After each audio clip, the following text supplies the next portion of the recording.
En el programa anterior y primero de esta serie empezamos a hablar de la crisis de la partitocracia, la crisis del sistema democrático, basado en partidos oligopólicos. ¿Por qué deviene algo tan maravilloso como es la democracia, el respeto a la voluntad general y la perseverancia en el interés general, deviene en una corrupción? ¿Por qué se degeneran los sistemas democráticos a través de los partidos? ¿Y por qué un sistema oligopólico, partitocrático, no es democrático? Deriva en un proceso tiránico, en una especie de despotismo. Si fuera ilustrado, pero ni eso. ¿Y por qué tratamos este tema? Tratamos este tema, recuerdo que ya lo explicamos en la semana anterior, en el anterior episodio, porque difícilmente podemos buscar otra vez el entrelazamiento, la reunificación, la cooperación interhispanista entre los países que componen la hispanidad como concepto si estamos podridos por dentro, cada país. Si esto ha degenerado en algo parecido a la democracia, pero falsamente democrático. Entonces, esto nos lleva a la conclusión de que hay que analizar qué pasa. Hay que sanear. No podemos tener un cuerpo sano si tenemos una gangrena en la pierna. Habrá que extirpar parte de la gangrena para que el resto del cuerpo sobreviva. ¿Y cómo se extirpa una gangrena? Una gangrena se extirpa localizando la fuente de la gangrena, la causa de la gangrena, y evitando que esa gangrena se extienda.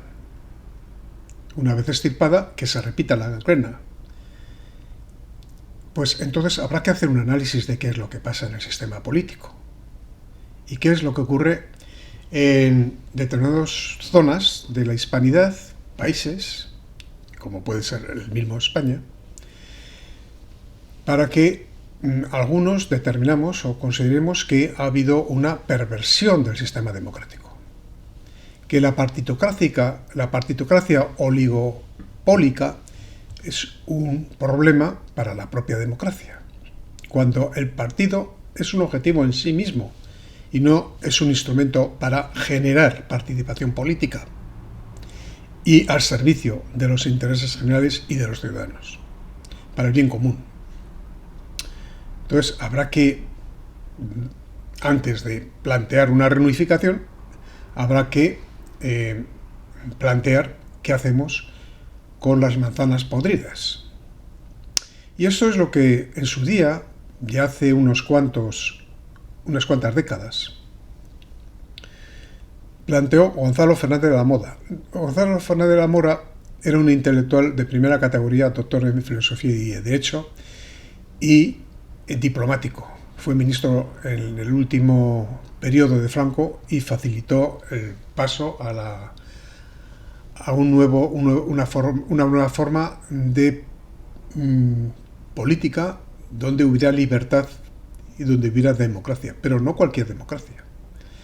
Él se negó a votar la Constitución porque ya veía los problemas que iban a venir y analizó el sistema que se articulaba a través de la Constitución mediante los partidos políticos como hecho en sí mismo, y vislumbró que eso iba a deteriorarse en su proceso evolutivo de esa misma democracia, que esos partidos iban a constituir en entes que iban a neutralizar e impedir la expresión popular en la regeneración de un sistema que necesitaba libertad, y que esa libertad podía devenir en libertinaje, y que ese sistema político podía devenir en un proceso de descomposición como el que sufrió Hispanoamérica con las independencias, y que en España se iba a balcanizar, y que los partidos políticos no iban a estructurar un sistema al servicio del interés general,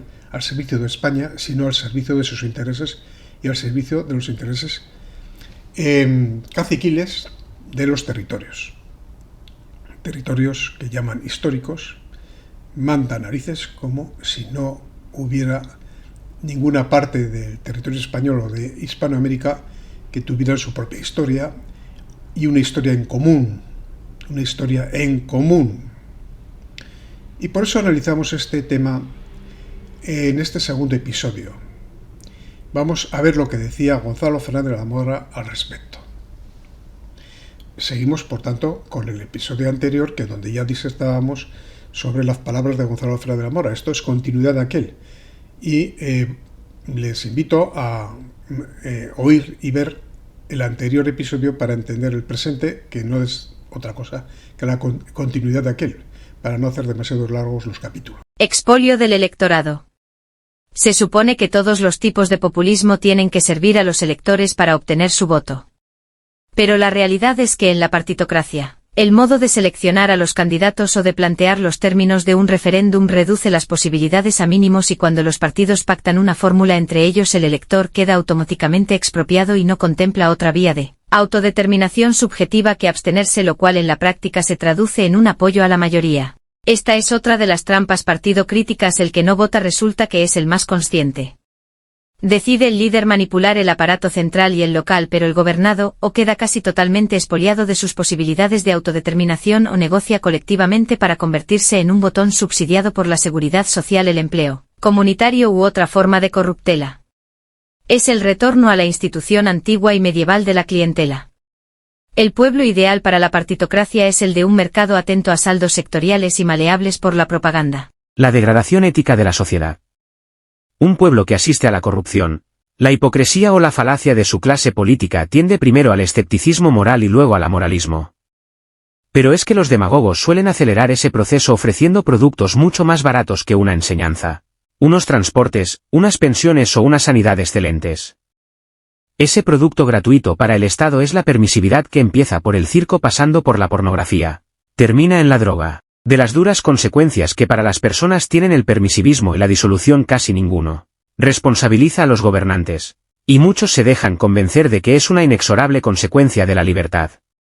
Es verdaderamente paradójico que los que tratan de disolver la familia incitando a la rebeldía y acusando a los padres de los malos pasos de sus hijos son estos como detentadores de los grandes medios de comunicación, de la enseñanza y del poder en general, y los máximos responsables de la moralidad pública. No olvidemos que los canales estatales de televisión son la escuela diaria de millones de ciudadanos. En parte la subversión de los valores, la sociedad se desvertebra. Pero es que las partidocracias prefieren sociedades indefensas, sin pulso y sin capacidad de reacción, y cuando inducen a la determinación ética saben que un pueblo débil se lo agradecerá y que además quedarán convertidos en masa política inerte y amorfa. En los estadios avanzados de ciertas partitocracias se emprenden campañas sistemáticas contra aquellas instituciones que, como algunas iglesias, pretenden reconstruir la conciencia moral. Las partitocracias sustituyen el decálogo tradicional por algunos mandamientos cuyo incumplimiento sancionan. El primero de los preceptos es que no se puede alterar el sistema constitucional que los partidos se han dado y que usufructan. Al sistema, sea cual fuere, se le suele otorgar el nombre de tabú a quien pretende romper el oligopolio partitocrático, tachándole de antidemócrata o de fascista, calificativos a los que se da una significación casi satánica no solo intramuros sino en las áreas de influencia de las internacionales partidistas. El culpable de tal sacrilegio político es anatematizado. Ya sabemos que el vocablo democracia es un océano de equívocos y vaguedades. Con tan imprecisa figura de delito se puede condenar al más inocente. El segundo precepto es pagar los impuestos para que las soberanías partidarias dispongan de fondos para autofinanciarse y para subvencionar a sus clientes. En los partidos prácticas se acusa de insolidario al que protesta por una tasa, y se proscribe al que traslada su capital a otro país menos confiscatorio. Y se utiliza argumentos tan absurdos como que grabar más es modernizar o europeizar o purificar o incluso abaratar. Recientemente hemos oído la aberración de que triplicar el valor catastral de los inmuebles reducirían su precio. El tercer precepto es que los partidos y sus nomenclaturas tienen que vivir, para lo cual necesitan grandes masas de dinero. Una parte de esas cantidades sale de los presupuestos del Estado como asignaciones a los partidos, a los diputados comunitarios, nacionales, regionales, provinciales o municipales. Pero eso no basta y se pretende que el pueblo tolere el cobro de comisiones a las compras, en los contratos de obras públicas, en las recalificaciones de terrenos en en las concesiones, y en cualquier autorización administrativa. Este tercer precepto es más bien negativo puesto que legitima la detracción de unos dineros públicos que son obtenidos mediante la coacción administrativa o el simple embargo ejecutivo. Es seguramente la forma más repulsiva de atraco a mano armada, que la ejercida con las armas del Estado, y al margen de la legalidad, como en el peor feudalismo. Pero de magnitud incomparablemente superior todos los demás preceptos o quedan anulados o se permite la mentira política sistemática o el homicidio de los no nacidos o el escándalo público, etc. o quedan tan atenuados y su vigencia es tan mínima que por ejemplo el hurto o la difamación se convierten en conductas generalmente impunes. Devaluación política de las cámaras. La suprema facultad política que teóricamente puede ejercer una asamblea es la de nombrar, deponer y controlar al poder ejecutivo. Pero cuando en las partidocracias hay un partido mayoritario, no son los diputados los que de hecho otorgan o retiran la confianza al gobierno, sino que es este el que previamente había dado su confianza a las que candidaturas y por lo tanto se había asegurado su docilidad. Esta situación es consustancial a los regímenes bipartidistas. Cuando el gobierno está apoyado por una coalición estable, el proceso es algo más complejo pero sustancialmente invariable. Para que una cámara partitocrática pueda controlar el ejecutivo se requiere una pluralidad de partidos que hacen y deshacen condiciones y coaliciones ocasionales, pero en esta última hipótesis sucede que apenas se gobierna y que puede asumir la gobernación el primero de los últimos en las preferencias del censo electoral. En cualquier supuesto la contradicción es inevitable, no ya la potestad de nombrar y deponer al Ejecutivo, que en un sistema de estricta separación de poderes no procedería, ni siquiera subsiste la potestad de control eficaz. Es significativo el frecuente síntoma de que el presidente del gobierno no asista a las sesiones parlamentarias de evaluación fiscalizadora de las cámaras. Los parlamentos, como es el caso de las Cortes españolas, nacieron para limitar los poderes del soberano y sobre todo para frenar sus apetencias económicas. La cuestión capital a debatir eran los impuestos, y esto podía hacerse porque los diputados eran o los contribuyentes mismos o los que los representaban con un mandato relativamente imperativo: pagar lo estrictamente justo y necesario. Los miembros de la Asamblea no se identificaban sustancialmente y necesariamente con la voluntad del soberano. Pero en las partidocracias la disciplina de partido transforma a los asambleístas en agentes del líder. La oligarquía gobernante, que es la del partido, aspira a disponer siempre de más dinero. Así se ha llegado a que las cámaras partitocráticas sean, contrariamente a su finalidad originaria, instituciones para aumentar la presión fiscal y la participación pública en el Producto Nacional. En vez de ser defensoras de los contribuyentes, se han convertido en recaudadores.